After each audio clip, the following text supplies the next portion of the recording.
Today I want to talk to you about my lumpectomy surgery, the sentinel node biopsy, and the pre-surgical wire localization that I had done. I will tell you, I'm not sure if your doctor does the same thing. I have had surgeries before, and I've never had a doctor ask me to do this. My surgeon, who is wonderful, had me to, first of all, he said 2 days before my surgery, I needed to wash all my bed clothing, and if I had any pets, I don't need to let them sleep with me. And I have a Boston Terrier who is my best friend, my counselor. She's my baby dog. And that was very hard for me and her because she sleeps right at my feet. So he said no pets in the bed, clean bed clothing, and for the 3 days before my surgery to wash with this. And this is, can't tell if you can see it. I think is it Dynahex? Anyway, he had me wash myself with this from the neck down 3 days before my surgery and the morning of my surgery, and to leave it on for 2 minutes and then to rinse it off. And it just cleans your skin really well and can prevent infection. So I thought that was really awesome. That made me feel even better about him, that he was really that precautious about infections from surgery. So if you're having this surgery, maybe you could ask your doctor for some of this. I'm sure they would give it to you to use just to wash. And it smells really good too. But it's, again, if you want to see it, I would ask my doctor for this so you can wash with it. And remember, no pets in the bed, which is very, very hard. I felt like it was animal abuse, her not getting to sleep with me. But we made it through. But I had to be at the breast center. That's where I had my pre-surgical wire localization. And basically what that is you go in just like you do for a biopsy. It's very similar, but they put the probe up to see where the tumor is, and then they take a hollow needle, and of course you're numbed, and they insert the hollow needle down into the tumor. Then they take a thin wire and insert it into the hollow needle, and it goes down into the tumor. The hollow wire has a fish hook on the end of it, which secures it to the tumor so it doesn't pull out. Then after that, they take the needle out and they will put gauze on the incision until the bleeding stops. And then there's wire just hanging out of your breast. It's really weird, and it's a really weird feeling. It wasn't necessarily painful. It was a lot of pressure, and it did sting. It was just the whole process of it mentally that was hard for me, because you're wide awake and you're getting ready to go have surgery. And I think while this was one of the hardest parts of this for me up until now, I know my journey with this is not over, but I think why up till now this was one of the hardest parts for me is because it's like it really hits you. I have cancer in my body. I'm getting ready to have surgery. And it's a lot. I think sometimes we kind of block it out, and maybe not block it out, but maybe there's just so many phone calls, so many appointments, so many tests. I mean, just there's so much, and it's so quick. It happens so fast that sometimes you don't have time to even realize, hey, I have cancer. Sometimes it's like there's so many things going on, and then you realize I have cancer. And that's kind of what happened to me. And when I was leaving, after having the the wire localization, one of the techs was walking me outside. My husband and my mom went with me for my surgery. I could have 2 people with me. This is during COVID, so I had 2 people with me, and I had some family out in the parking lot. My kids were out there too. And anyway, the tech was walking me out to my car, and I was walking really slow because I was so terrified of the wire coming out. And I told her, I said, I'm so afraid that this wire is going to come out and I'm going to have to go through this process all over again. And she reassured me, oh, it's in there. It is secured in there good, so you don't have to worry about that. You are, bandaged and taped up really good. You have tape all over it. So they secure it really well. And then I was on my way to the hospital, which the hospital was less than a mile away, but still, I think that's another thing that gave me, my anxiety was through the roof. I thought I was going to have a panic attack. I got in the car and I said, I feel like I'm going to have a panic attack. And I had to roll down the window and get some air and cried a little bit. And it was a lot to take in. I think I was just kind of realizing, what was going on, and it was a lot. But okay, after I had the wire localization, I went to the hospital. I had already been registered because they had me pre-registered for surgery 2 days prior, so that I wouldn't have to do that with the wire in my breast. That would not have been comfortable. So I went to the pre-surgery, and they prepped me, the blood pressure cuff, and they have the stockings that they put on you and the cuffs on your legs to prevent blood clots. They did all that, and they had me, when I walked in, they had these like giant baby wipes that are really, really warm, and you have to wash from the neck down.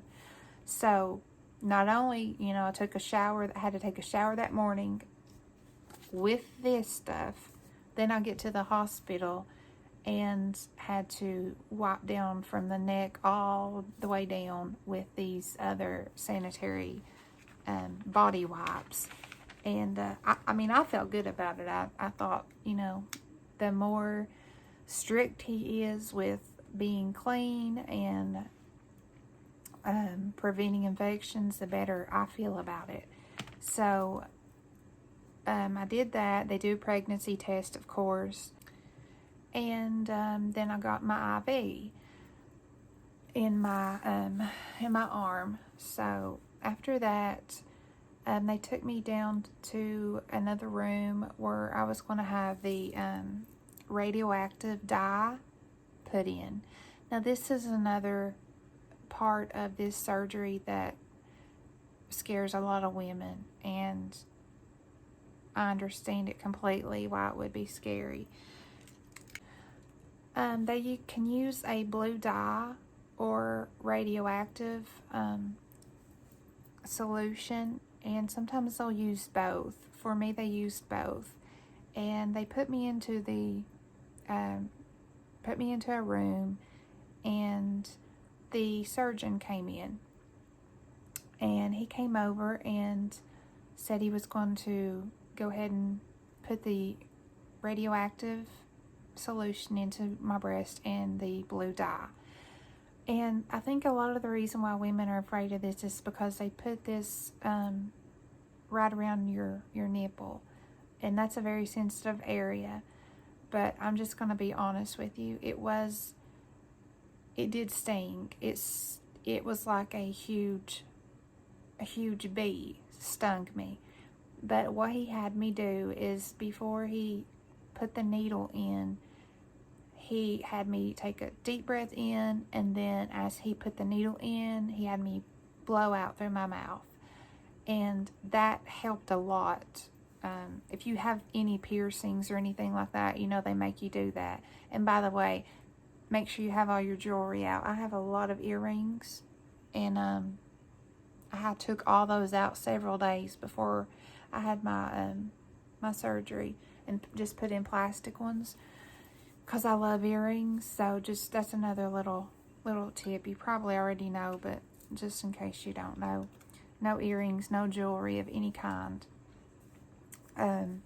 But he put the dye in and the radioactive solution, and of course he took the tape and everything off of my breast where the radiologist had taped it up, and then he puts, you know, the radioactive solution and the dye in it, and then he wiggles it around, and he moved it around to get the dye flowing. And what that basically does, again, I'm not a doctor, I'm just trying to share with you so that maybe you might be a little bit more at ease if you're facing this or getting ready to go through with it, because there's a lot of horror stories out there. I've heard them and they had me scared, but it wasn't as bad. It was more mentally difficult for me than physically. So basically what it does is it drains down to the sentinel lymph nodes, and that way whenever they use like this stick called a gamma detector, I think I'm saying that right, and once you're asleep they're gonna, you know, rub that across where your sentinel nodes are, and wherever they hear, you know, it will alert them to wherever there's the most radioactive activity going on, and then they'll know that's the sentinel nodes that they need to take out. So after he did the injection, he moved it around a little bit, and then he left. And then the next thing I know, I'm talking to the anesthesiologist. And I guess it was on my record that I'm not really good with anesthesia, just meaning I don't usually require a lot. I never have, and it takes a lot. It takes a lot longer to get out of my system than it does most people. So the anesthesiologist came in, and, you know, he said, I heard you're a lightweight when it comes to anesthesia.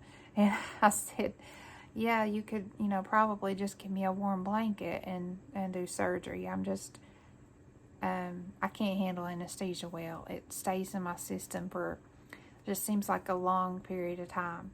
So he said he would, you know, let me know how much he had to give me. And then I started to feel a little bit anxious. And the nurse came in, and she was another anesthesiologist. And I said, I didn't know who she was. She just came in, and I said, when can you all give me something, because I'm feeling a little bit nervous. And she said, I've got it right here.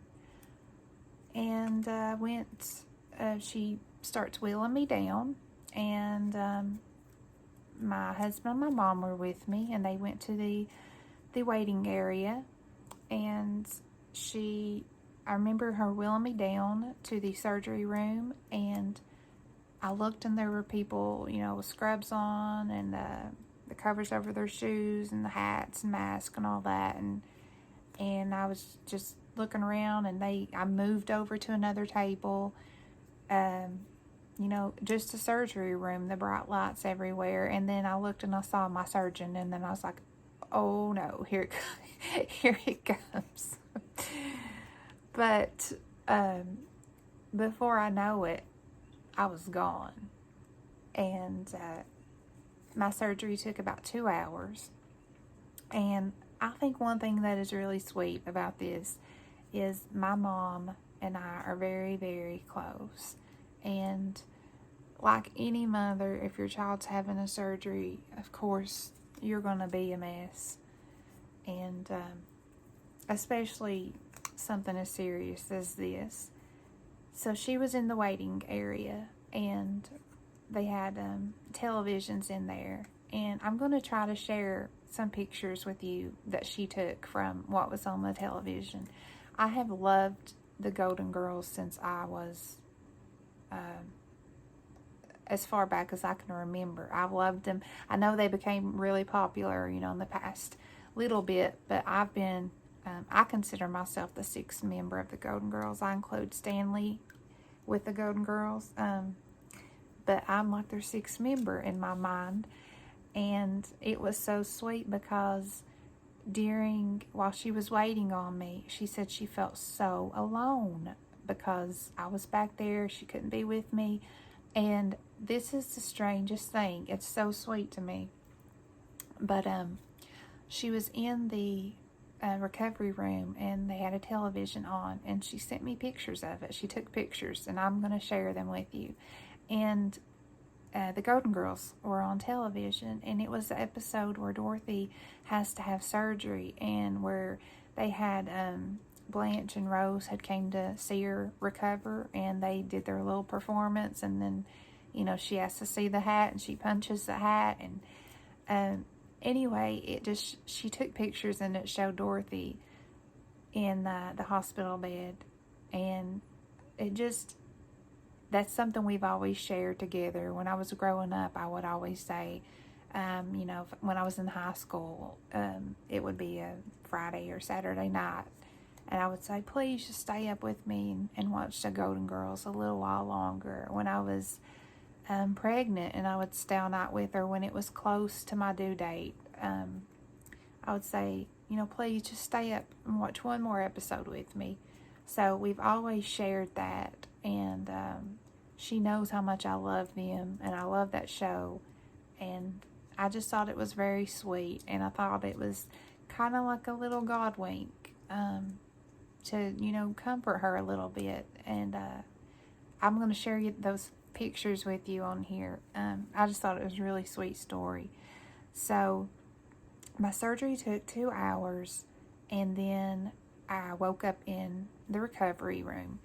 Now, like I said, I'm a lightweight when it comes to surgery, and I remember a nurse being beside me, and she was like, are you waking up? Are you awake? And I felt really they gave me propofol, and I was just anesthesia drunk really bad. And I remember I was so thirsty, and she gave me Sprite, and I was drinking the Sprite, and then the anesthesiologist that had called me a lightweight earlier came up and said, I didn't have to give you much, and he was laughing, and I don't remember what I said to him, but he said, you did good. And then I said, I must have sounded like Otis Campbell. I said, no, you did good. And then the nurse started laughing, and he said, what did she say? And the nurse said, she said, you did good. And then I remember him saying, you take care of yourself. And I just couldn't my mind knew what I wanted to say, but I just couldn't get it to line up with my mouth because of the anesthesia was still in my system.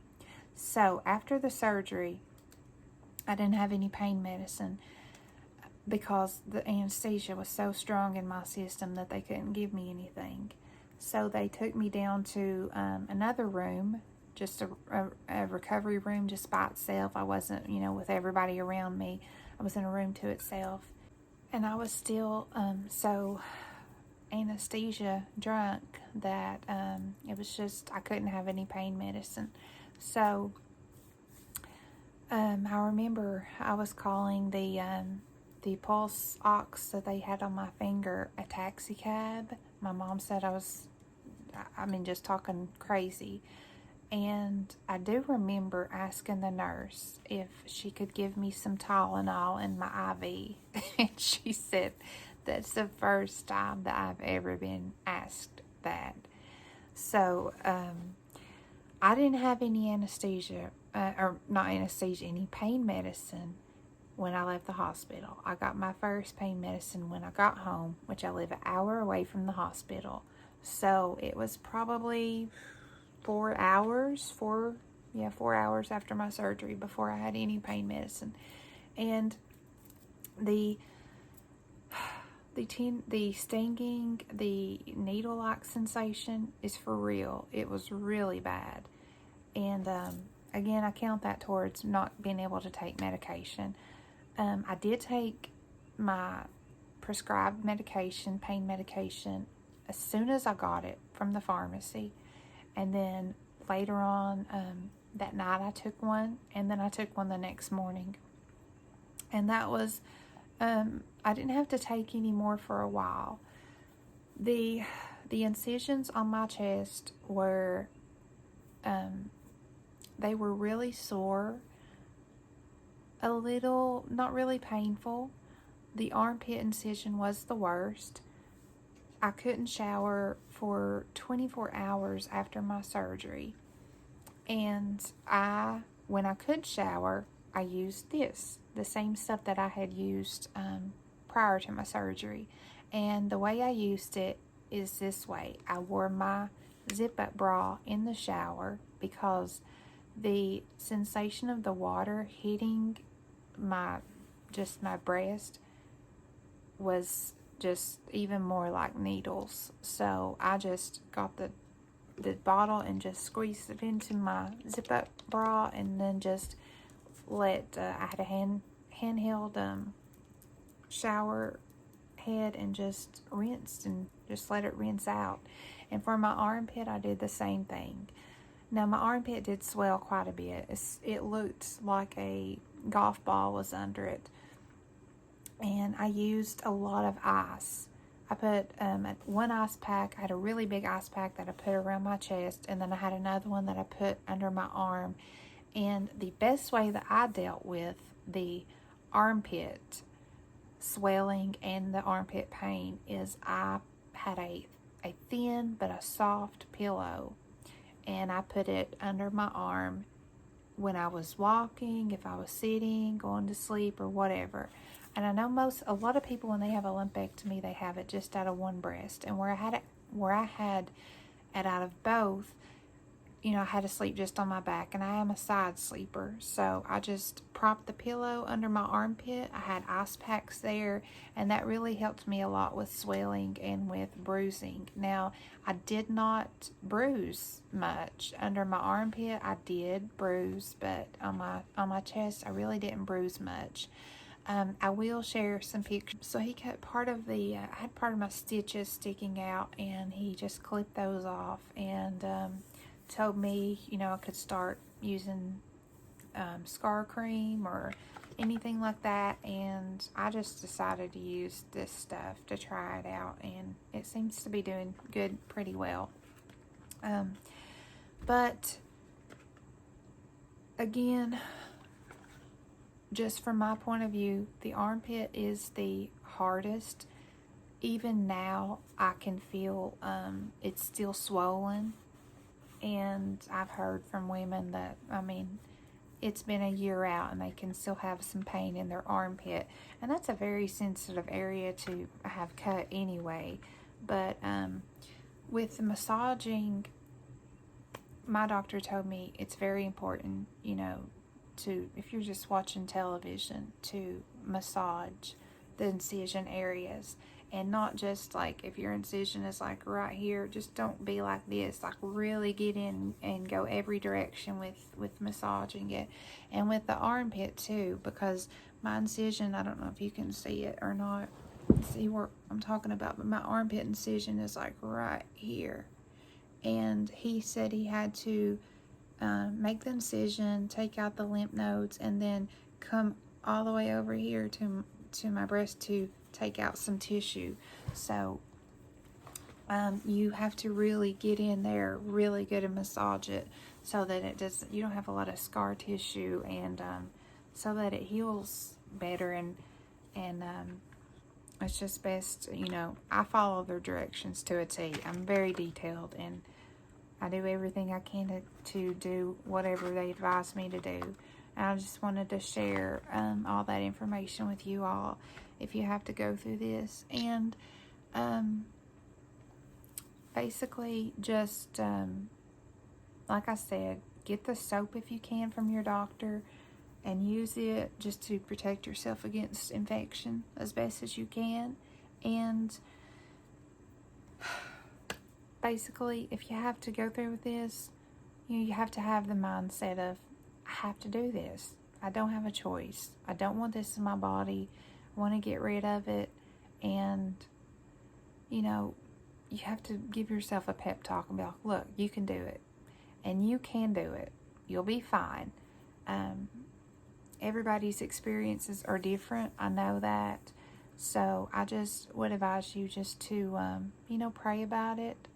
And just, I know even the thought of having cancer is a lot. And then when you have to go through surgery, it seems like the day when you go for your surgery is the day that, for me, that it really hit me.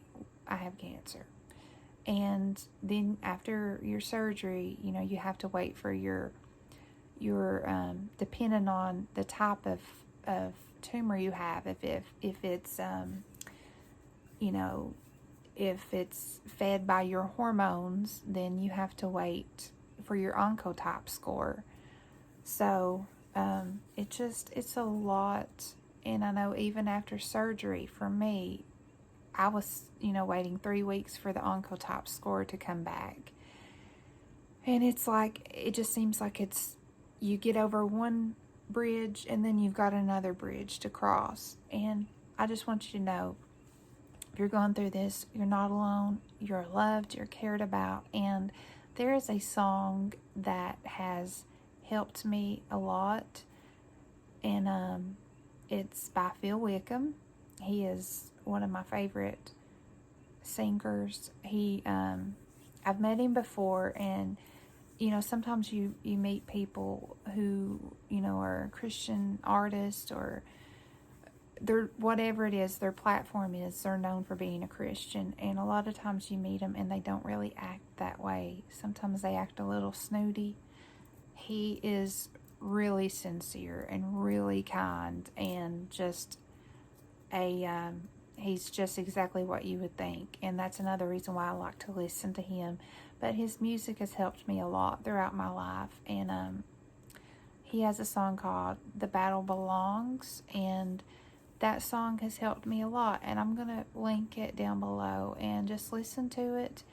And there's a part of it that says, when all I see is the ashes, you see the beauty. So, just think about that as you go through this, your diagnosis.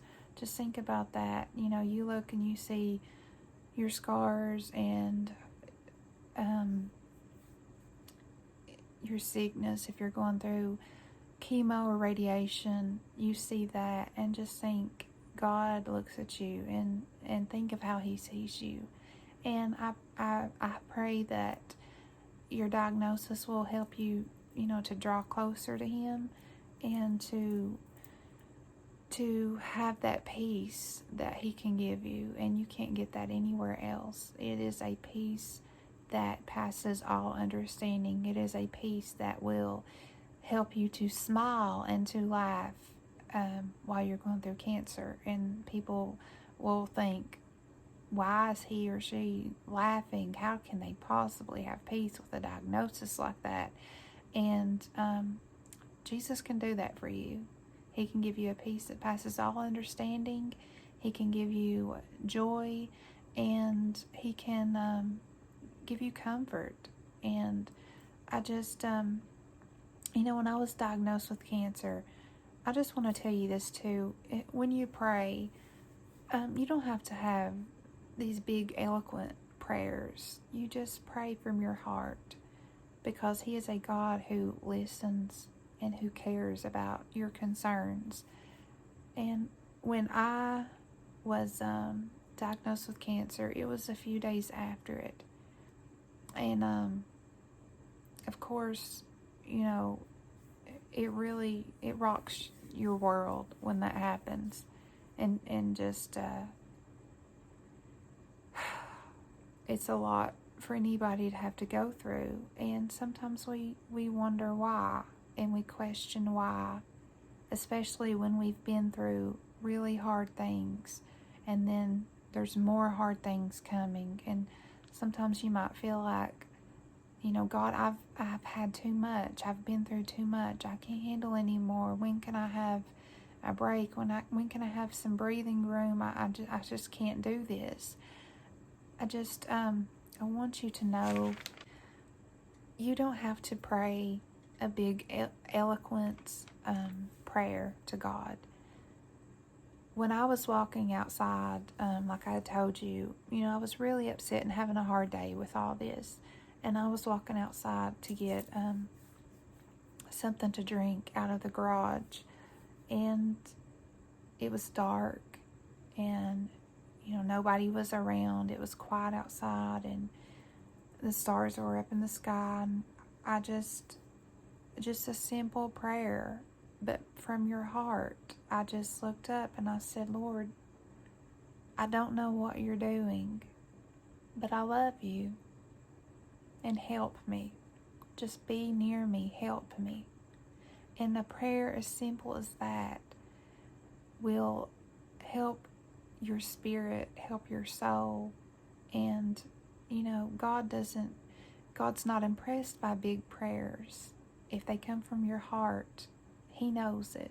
And sometimes the simplest of prayers are the ones that I think please Him the most, because we can't impress God.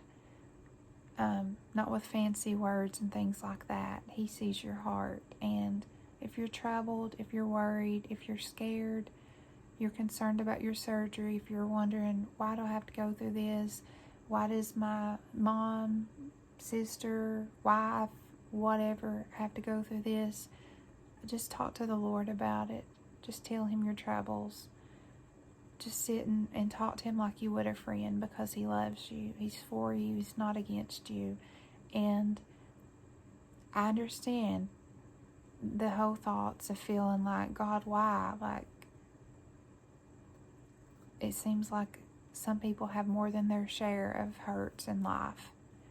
But God is God, no matter what our situation is. He is on His throne. He is aware of our circumstances, and He is more than aware to carry our burdens for us, and to intervene in our situations and help us and give us strength that we need. So just know that you have a friend in Him. You have a friend in Jesus who loves you and who wants to have a relationship with you. And He's just waiting for you. He's waiting for you. And He loves you so much that He died on the cross for you, for your sins. And I pray that this diagnosis, if you have a diagnosis, I pray that it draws you closer to Him, and that you realize, you feel His presence, and you realize that how much He loves you, and that you just feel a closeness with Him like you never have before. And if you want me to pray for you, you can just leave a comment. I realize I've had, some messages on Facebook, but I realize I had not put an email address or anything like that. If you wanted to privately, email me if you don't know me on Facebook, I'll put that in my information. And if you want to message me and talk, or you have any questions, again, I don't know everything, but anything I've been through, I'm more than willing to share it with you and try to help you in some way. Again, that's the only reason I started this channel, is I felt led to by the Lord, and I just get on here and just share what I've been through, what He is walking with me through, and I pray the same for you. And I love you, and I hope that you know that you're loved by the one who spoke the universe into existence, the one who died on the cross for your sins. I hope you know that He loves you so much. You are precious in His sight, and He wants a relationship with you. And He will help you through this. He'll give you peace, He'll give you comfort, and He'll give you strength for every single moment. And I love you, and I will make another video and talk to you about some more things as I go through with them. And I will be, if you want me to pray for you, you leave me a comment, you can email me, whatever you want to do. I will remember you in my prayers. And I just want you to know you're very loved. And I hope that whatever you're going through in life, if it's hard, If maybe you're going through a mountaintop experience, I don't know.